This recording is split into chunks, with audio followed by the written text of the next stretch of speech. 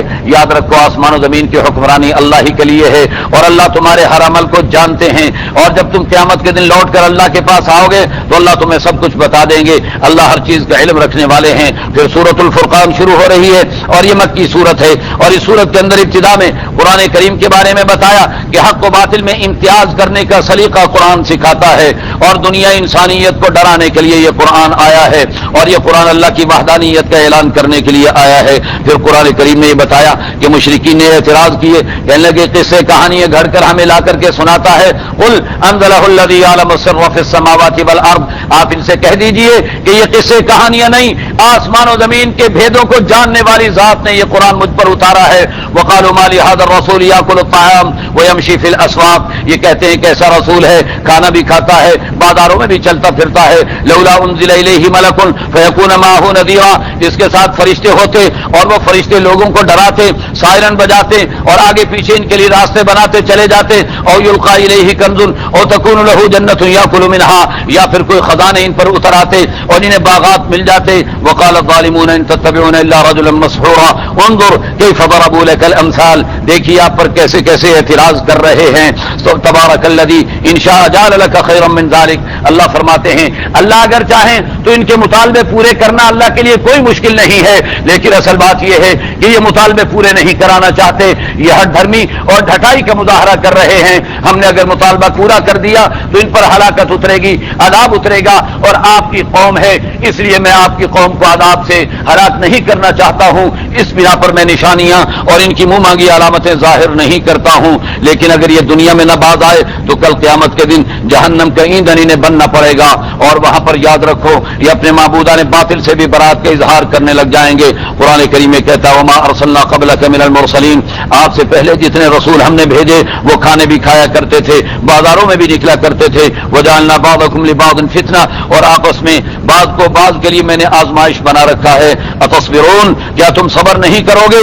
وکان ربک بصیرا، یاد رکھو کہ تمہارا رب ہر چیز کو دیکھنے والا ہے۔